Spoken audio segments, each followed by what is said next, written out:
Muchas escenas de buenas películas a lo largo de la historia se han rodado en un tribunal.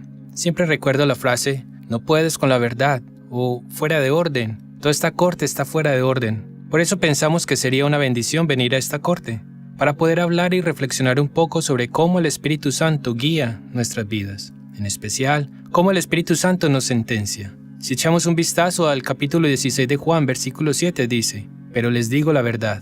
Les conviene que me vaya porque si no lo hago, el Paráclito no vendrá a ustedes. En cambio, si me voy, se lo enviaré a ustedes. Ahora, tomemos un segundo para examinar este texto. Jesús está hablando a sus discípulos y les dice, es mejor que me vaya. Lo que ocurre es que a veces hubiéramos preferido que Jesús se hubiera quedado. Desearíamos que hubiera podido estar con nosotros en persona, como estuvieron los discípulos con él. Y estoy seguro de que se preguntarían, ¿cómo va a ser mejor que te vayas? Quédate con nosotros, Jesús. Bueno, obviamente Jesús no podía estar en todos lados, en el mismo sitio, a la misma hora. Por eso cuando dice en este texto, es mejor para ustedes que me vaya, Él sabe que va a poder enviarles al Espíritu Santo.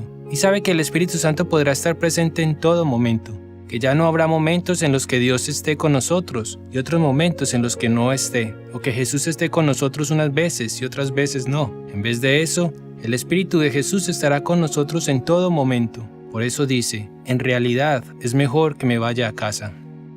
Había asistido a una conferencia fuera de Arizona y iba a prolongar el viaje un día más después de la conferencia para ir a una excursión y tomarme unas mínimas vacaciones. Mi familia había vuelto a Carolina del Norte y mis hijos se habían quedado con mis padres. Y me desperté la última mañana de la conferencia y estaba muy agobiada con la idea de que tenía que volver a casa ese mismo día. Sin ninguna explicación racional, bajé y compré un boleto de ida en avión para irme. Y cuando estaba saliendo para coger el coche e irme al aeropuerto, recibí una llamada en la que me dijeron que mis hijos y mis padres habían tenido un terrible accidente de coche. Su coche se había volcado en la carretera interestatal, así que llamé a mi marido y él ya estaba conduciendo hacia el hospital para verlos a todos, que estaba a 3 horas de camino desde el punto donde él estaba. Así que le dije que me iba a casa en ese mismo momento.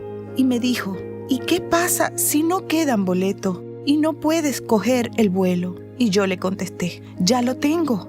Ya me he comprado el boleto. Era el último asiento que quedaba en el avión, en la última fila junto al baño. Yo estaba en el asiento del centro y a mi derecha, de camino a casa, había un señor y creí haber visto algo en su mano y se lo dije. Estaba llorando como una histérica. Y al señor le dije, ¿es un rosario lo que tiene en la mano? Y me dijo, sí, he oído lo que le ha dicho a la azafata y estaba rezando un rosario por su familia para que se encuentren bien. Y le dije que si había estado en la misma conferencia a la que había asistido en Arizona. Me dijo que sí, que también era ministro de jóvenes en Houston, Texas. Así que me sentí completamente guiada y ayudada, impulsada todo el camino por saber que tenía que comprar aquel boleto de avión, sin ninguna explicación lógica. Pero fue totalmente incontenible aquella urgencia por tener que hacer aquello. A continuación dice lo siguiente, y cuando venga el Espíritu, sentenciará al mundo por sus pecados. Pecado, porque no creyeron en mí. El Espíritu Santo sentencia. La traducción griega es sentenciar, pero también es convencer. Y la idea es que el Espíritu nos va a convencer de nuestros pecados, nos va a sentenciar por nuestros pecados. Y eso es algo que tenemos que examinar más a fondo. ¿Qué quiere decir que el Espíritu Santo sentencia? Porque a veces cuando oímos la palabra sentencia, incluso en esta sala de juicios, a veces pensamos en la palabra castigo. Pensamos que la persona que es sentenciada será castigada. Pero esa no es la esencia de esta palabra cuando la utiliza el evangelista Juan. Cuando Juan dice que el Espíritu sentencia, es importante que entendamos que el Espíritu sentencia para convertirnos, no para condenarnos. El mal es el que quiere condenarnos, pero el Espíritu de Jesús no quiere que nos sintamos condenados. De hecho, la carta a los Romanos nos cuenta que Jesús no vino a condenarnos. Así que es importante hacer esta distinción entre ser sentenciado y ser condenado. Y es fundamental entender que cuando el Espíritu nos sentencia, es porque nos quiere llevar hacia Jesús. Es el maligno, el que quiere condenarnos. Así que debemos estar conscientes de que el Espíritu Santo está en nuestras vidas y que nos sentencia por nuestros pecados, y así somos más conscientes del amor de Dios. Parece raro estar consciente de nuestro pecado y al mismo tiempo consciente del amor de Dios, pero es así como sabemos que es el Espíritu el que hace que nos sintamos de esa manera, y no el espíritu del mal. Pero lo que quiere conseguir el maligno, al sentenciarnos, es que nos quedemos atrapados en nuestro pasado. Quiere que nos quedemos atrapados en nuestra culpa y pecaminosidad, y nos susurra cosas como: nunca podrás ser perdonado, lo has vuelto a hacer. Cuando el mal lucha por sentenciarnos, nos definimos por nuestra esclavitud, nos definimos por nuestra pecaminosidad. En cambio, cuando el Espíritu nos sentencia, nos reconocemos como hijos e hijas de Dios. Sí, hemos pecado, pero tenemos un Padre que nos ama con pasión y locura, y Él siempre nos perdona. Para confesarme, nunca tuve problemas para hacerlo cara a cara. Siempre decía cosas como: bendígame, Padre, porque he pecado, he hecho esto. No, he hecho esto otro. Intentaba excusarme todo el rato, intentaba explicar lo que había hecho, esperaba esa reacción del sacerdote porque estaba tan insegura de quién era y pensaba que él iba a reaccionar negativamente. Fue exactamente ese mes donde, después de recibir el bautismo del Espíritu, decidí que sí, que quería que el Espíritu Santo estuviera en mi vida. Fui a confesarme, fui capaz de decir: bendígame, Padre, porque he pecado. Y fui capaz de abrir mi corazón y verbalizar mis pecados. No intenté excusarme. Fue la primera vez que entré a confesarme dejando todos mis miedos fuera, y eso fue espectacular. Este año me di cuenta de que en el lugar en el que trabajo, el sacramento de la confesión no ofrece lo suficiente. Los niños no hacen su primera confesión y mucha gente vive toda su vida sin recibir ese gran sacramento de la misericordia. Siendo alguien que se ha beneficiado mucho de este sacramento como un punto de conversión para mí cuando estaba en el instituto y después durante la universidad y la vida religiosa. Quería que toda aquella gente recibiera el consuelo del Padre mediante este sacramento. Así que empecé a rezar para averiguar cómo esos jóvenes podrían desear recibirlo. Pero es una de esas cosas sobre la que creo que podría seguir hablando y hablando de lo estupendo que es. Pero es algo tan personal y tan íntimo que puedo ver sus caras mientras estoy rezando. Sí, es un gran sacramento el que se recibe en libertad y alegría. Y están todos allí mirándome como diciendo: ¿estás loca? ¿Voy a ir a contarle todo lo malo que he hecho a ese hombre mayor que no conozco para nada? ¿Y salir de allí sintiéndome feliz y aliviado? No lo creo. En Estados Unidos, cuando daba clases a adolescentes, ellos conocían los sacramentos. Había sido educado desde niño para realizar su primera confesión y después la conversión a lo largo de la escuela primaria y todo lo demás. Pero para estos chicos con lo que trabajo ahora, esto es totalmente nuevo. Y hablarles sobre el sacramento de la confesión en esta etapa de sus vidas creo que es realmente complicado. El mal que nos sentencia nos hace creer que Dios no nos perdonará. El Espíritu quiere convencernos de que Dios siempre nos perdona. Es una diferencia muy importante, porque yo creo que el Señor y el Espíritu Santo quieren mostrarnos nuestros pecados. En realidad pienso que conocer nuestros pecados es un regalo del Espíritu Santo. Cuando alguien viene a confesarse, una de las cosas con las que siempre empiezo mis oraciones es diciendo: ven, Espíritu Santo, muéstrales sus pecados, no para que se juzguen, ni para que se condenen. Porque eso es lo que el Espíritu provoca, que nos juzguemos no para que nos condenemos, sino para que conozcamos la misericordia, para que conozcamos el perdón. Hay una parte de una canción que me gusta mucho y dice así: miramos la cara de nuestros jueces y en ella vemos a nuestro Salvador. Creo que es una imagen estupenda, que sí, soy sentenciado por mis pecados y reconozco mi quebrantado espíritu, y miro y mi juez es mi Salvador. Quiero decir, el que se sienta en esta silla, el que se sienta en el trono del Señor es mi Salvador, mi Redentor. Me parece extraordinario y fabuloso pensar que Dios, que me ha sentenciado por mis pecados, también es el que me perdona. También es el que cancela la deuda que tengo a causa de mis pecados. Pero pienso que lo que tenemos que ser capaces de hacer es mirar más allá del origen de nuestros pecados y ver qué es lo que ocurre cuando pecamos. Porque es un punto clave, porque yo no hablo mucho sobre los pecados. Los sacerdotes a veces no nos sentimos cómodos hablando sobre esto, porque somos exactamente igual de culpables que el resto de la gente. Pero creo que es importante que echemos un vistazo al origen de los pecados. Y una de las cosas que me sorprende es que, honestamente, en cada experiencia de mi vida que me ha llevado a una conversión más profunda, ha habido una comprensión más intensa de mis pecados, de cómo mis pecados ofenden a Dios, de cómo mis pecados me impiden ser la persona que Dios quiere que sea. Ese pecado no me deja ser el hijo de Dios que Él quiere que sea. Como pueden ver, el pecado nos hace menos humanos. A veces la gente acude a mí y me dice, bendígame Padre porque he pecado, pero es que soy humano, pero eso no es excusa.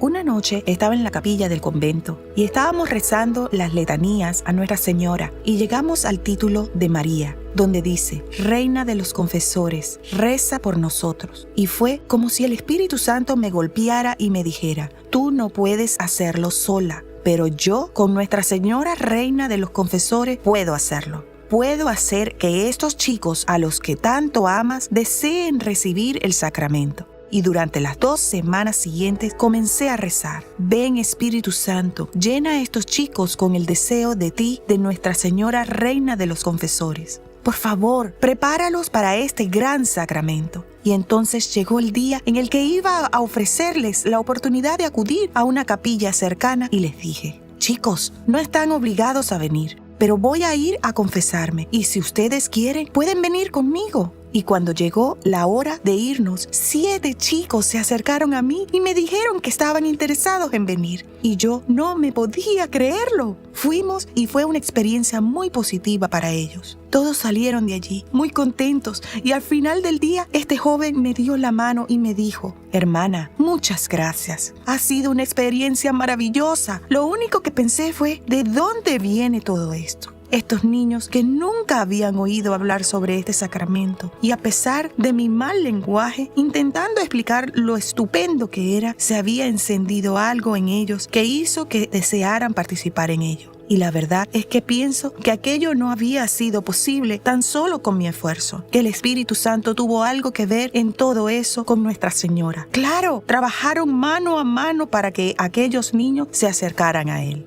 Echamos un vistazo a la naturaleza del pecado y una de las cosas que creo que tenemos que entender es que el pecado, por su naturaleza, es personal. Y con eso quiero decir que a veces creemos que el pecado es impersonal. Es parecido a una ley que incumplimos. Ya saben, nos multan por exceder la velocidad y nos dan un tiquete. Y pagamos la multa y se acabó el problema. No hay nada de personal en recibir una multa por velocidad. Es tan solo una ley que incumplimos. Pero creo que hacemos lo mismo también a veces con el Señor, que rompemos una ley o un mandamiento. No es nada personal, tan solo es una ley que se rompe. El único problema es que el pecado es siempre personal. No es una ley la que dejamos de respetar cuando pecamos. Es un corazón que rompemos. Que cuando pecamos, rompemos el corazón del Señor que nos ama con locura y pasión. Cuando pecamos, rompemos esta relación que nuestro Padre quiere tener con nosotros, que el Hijo y el Espíritu Santo quieren tener. Y lo que el pecado hace es deteriorar esa relación. Nos separa del Dios que quiere amarnos, que quiere derramar su bendición y su gracia y su presencia sobre nosotros. Los pecados son siempre personales. No sé cómo podemos mirar el crucifijo, ver a Jesús en la cruz y no pensar que el pecado es personal. Que mi pecado es la causa de eso, que las Sagradas Escrituras dicen que Jesús murió por nuestros pecados. Las Sagradas Escrituras dicen que sobre Él recayeron los pecados del mundo. Eso es enormemente personal. No es tan solo una ley que se rompe, no es solo un mandamiento el que no se cumple, es una relación, un corazón. Lo que hace el pecado es deteriorarlo. Por eso estoy tan agradecido de la misericordia de Dios, porque la muerte y la resurrección de Jesús, que causó mi quebrantado espíritu y mi pecaminosidad, se me perdona. Jesús, en su misericordia, da su vida por nosotros, por mí, para que esa relación se pueda recuperar. Y eso es lo que quiere hacer el Espíritu Santo. El Espíritu Santo quiere condenarnos por nuestros pecados para que los superemos. Porque la verdad es que cuando menos conozcamos nuestros pecados, más vamos a vivir en pecado. Y si vivo en pecado, moriré en pecado. Y si muero en pecado, entonces mi salvación está en peligro.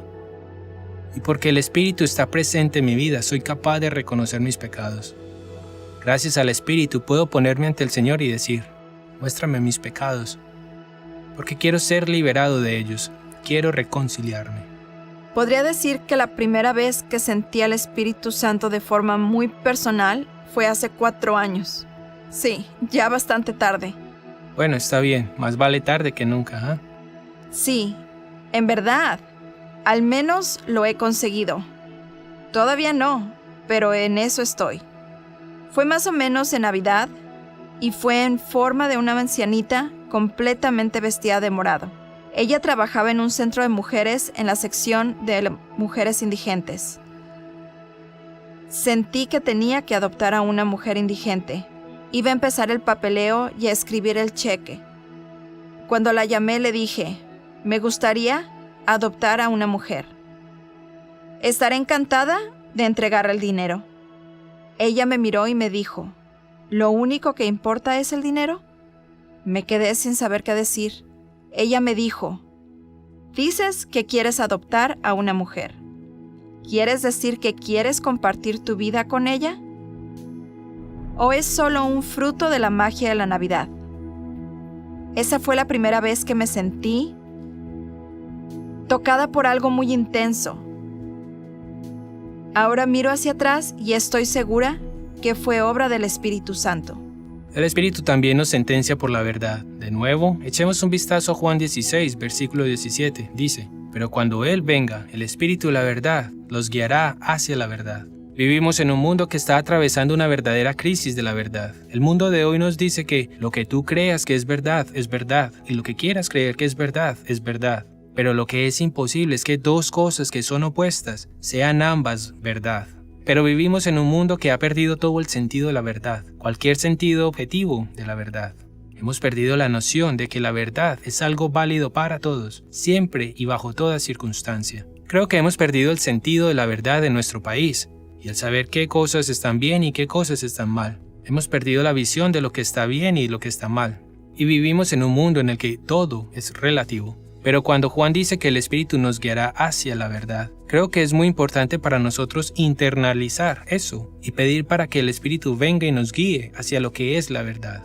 Porque a menudo estamos rodeados de mentiras y decepción. Y de nuevo, en Juan, Jesús habla del padre de las mentiras, que el maligno es el padre de las mentiras, que quiere mentirnos y decepcionarnos. Pero también vemos en el Evangelio de Juan que Jesús es la verdad, y que podemos conocer la verdad, y que la verdad nos hace libres. Así que lo que quiere el Espíritu es poder guiarnos hacia lo que es la verdad.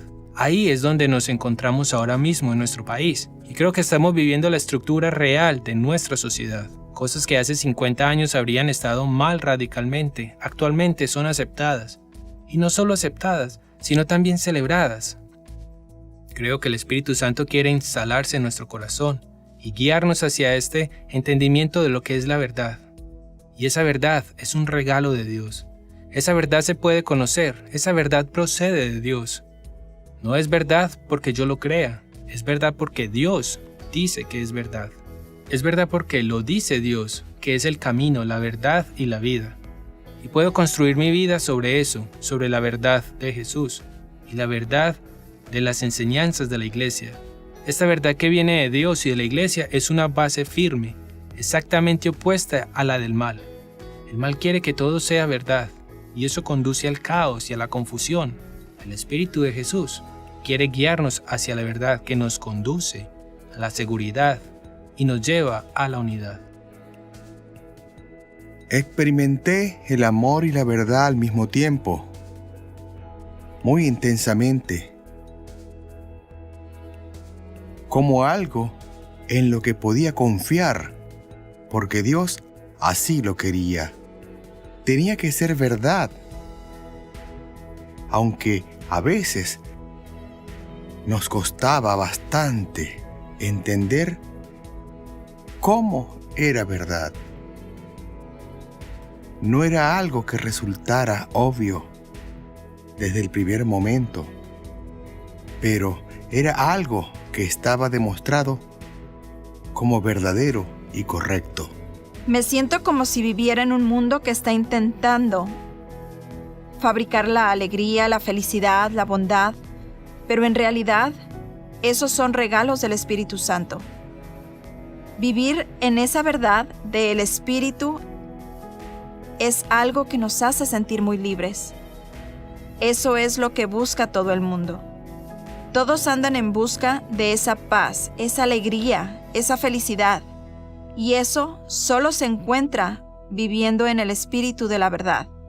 Y creo que nuestro matrimonio puede ser un ejemplo de eso. Tenemos esa alegría, no necesariamente una vida perfecta, pero tenemos ese consuelo, el consuelo del Espíritu Santo.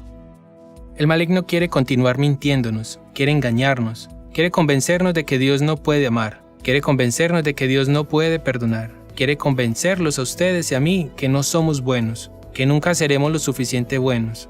El maligno está siempre acechándonos. Cuando rezo con la gente siempre digo, ven Espíritu Santo, ven con tu verdad. Porque nuestra mente muchas veces está consumida por las mentiras y por cosas que nos pasan por la mente que simplemente no son verdad. Y necesitamos el Espíritu de Jesús para que nos diga qué es la verdad. Por eso me gusta Romanos 12, versículos 1 y 2, que dice, presenten sus cuerpos como sacrificio vivo y santo, agradable a Dios. Y no se adapten a los caminos de este mundo, sino transfórmense mediante la renovación de su mente. A veces tenemos estas mentiras incrustadas en nuestra mente y ni siquiera sabemos ya lo que es verdad. Tenemos que rezar al Espíritu de Jesús para que Él venga y nos muestre lo que es verdad y nos guíe hacia la verdad. Y lo que ocurre es que cuando el Espíritu hace eso, nos conduce hasta una persona. No es solo una idea, la verdad no es solo una idea. No es meramente una idea, sino una persona, y esa persona es la persona de Jesús. Podemos conocerlo a través de la unción y el poder del Espíritu Santo. Lo que los animo a hacer es tomarse un tiempo para sentarse en silencio, simplemente estar tranquilos. Pidan que el Espíritu Santo venga a ustedes, y lo primero por lo que deben rezar es para que el Espíritu Santo los sentencie por sus pecados, que los sentencie por las veces que hayan ofendido al Señor, momentos en los que no hayan amado como deberían haberlo hecho. Tomen un par de minutos y luego digan, Espíritu Santo, ilumíname y senténciame por mis pecados. Dedíquenle un poco de tiempo a eso. Prueben y tomen un cuaderno y anoten lo que les venga en la mente. Otra cosa que me gustaría que hicieran es realizar una buena confesión. Tomen 10 o 15 minutos antes de la confesión para detenerse y rezar y pedirle a Dios que les muestre sus pecados. El Papa Francisco dice algo que me parece muy bonito en Evangelii Gaudium. Está dirigiéndose a un grupo de sacerdotes y les recuerda a los sacerdotes que el confesionario no es una cámara de torturas. A veces nos da miedo ir a confesarnos porque nos asusta lo que pueda ocurrir. Nos preocupa que sea una especie de cámara de torturas o algo así, pero el Santo Padre dice que es un encuentro con la misericordia, es un encuentro con Jesús. Así que tomen unos minutos, relájense, estén en calma, pídanle al Espíritu Santo que los sentencie por sus pecados y después acudan a la confesión. Otra cosa es que pidan al Espíritu Santo que los convenza de lo que es verdad. Entonces a menudo nuestras mentes están consumidas por cosas que no son verdad, que realmente nos alejan del Señor. Creo que para mucha gente estas mentiras son como cargas que tienen que sujetar, así que recen y pidan al Espíritu Santo para que los sentencie de lo que es la verdad. Dejen que Jesús les diga una palabra de verdad. En Juan dice, si el Hijo los libera, serán realmente libres. Y Juan nos recuerda que Jesús es el camino, la verdad y la vida. Entonces dejen que el Espíritu de Jesús los convenza de lo que es verdad. Oremos.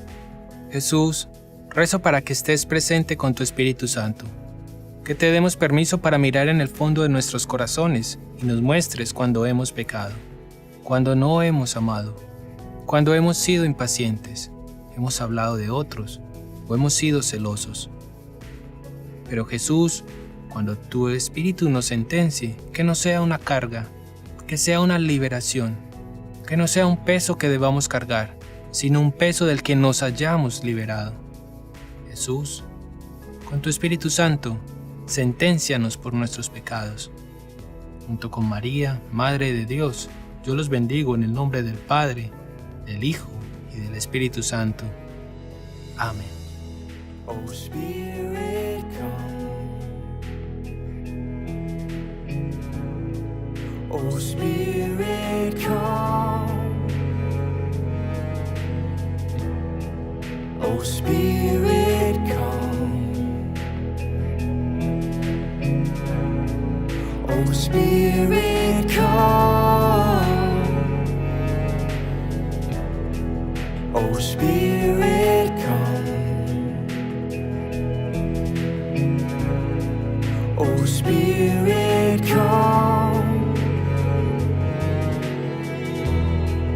Oh Spirit, come. Oh Spirit, come. Oh Spirit, come. Oh Spirit, come. Oh Spirit, come.